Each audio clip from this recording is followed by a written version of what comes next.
Hey everybody, this is Doug with Artfully Rogue. I've been working on a project for the past several weeks that I finally just installed. Keep in mind, this is not really a build video or a how-to video. I would say it's more of an overview of a project that I've just completed. There's a hotel here in Phoenix that is creating a pop-up art space for local artists.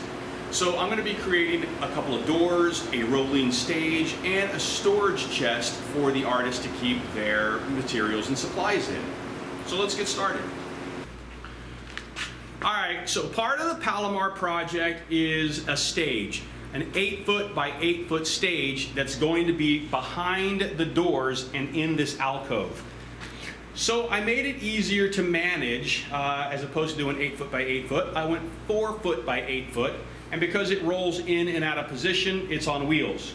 So on the front half of the stage, these are static wheels, they don't swivel. On the back half, they do swivel to make it a little bit easier to roll in and out and position the stage where they want it. I didn't want to do that IKEA thing where all the wheels swivel and your whole stage goes crazy. I don't know why they do those shopping carts like that, but it is kind of fun if you're pushing a kid around in there. You can kind of drift out around the corners. And anyway, I digress. So let's get back to working on this stage. All right, so this is the underside of the back half of the stage.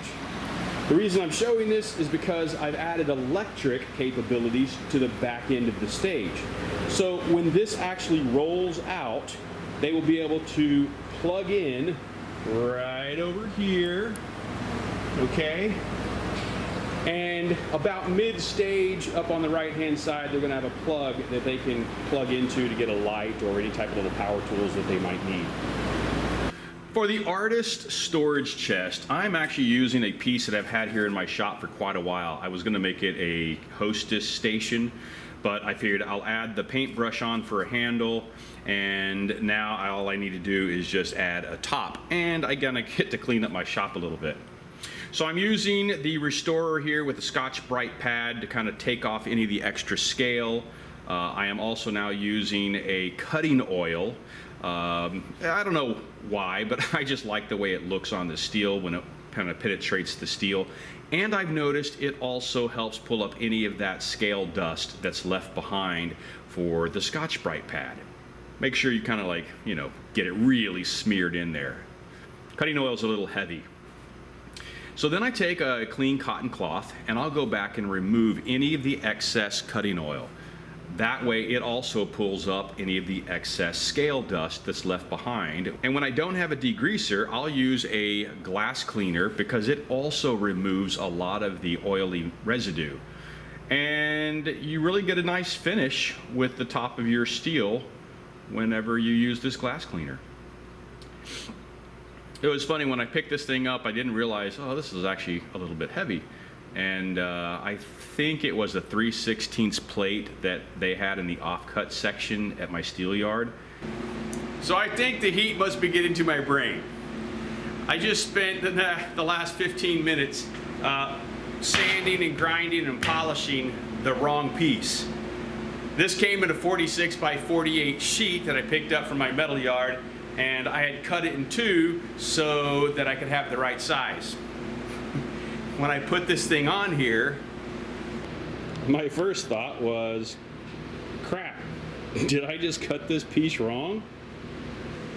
And so I looked over where I pile all my cutoffs, and sure enough, there's the piece I need. I gotta do this all over again.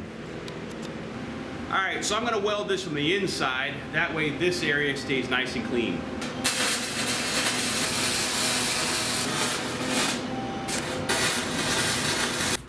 So I didn't get a picture of me painting these, but it was a couple of different colors that I used here on the door. One was a kind of like a light blue and another one was a purple. And it was just kind of a light dusting on the door. And the areas that have exposed steel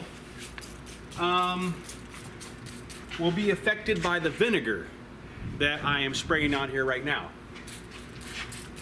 So you're going to have a little bit of color in here, you're going to have a little bit of rust, and that's what's going to kind of give this door its character. Actually, it's two doors because they're saloon style and when they open up. So yeah, that's what's going to happen with the doors. So I didn't really show how I made these doors, but I typically make the doors with an interior framework. This was a 1" by 1" steel frame just to kind of keep the weight down because of the size of the doors. And then I would take a 22 gauge sheet steel and I cut all of those individual squares, 12 inches by 12 inches, laid them out on the table, and then spot welded them all together. Then I would pull that sheet on top of the frame and then spot weld around the entire door. So before I was going to deliver, the client had mentioned wanting to put a decal on the door to advertise what the space was going to be, and they wanted to put it directly on the door, and we kind of came up with a suggestion that if I add a plate behind the decal, it would actually give it a much cleaner look.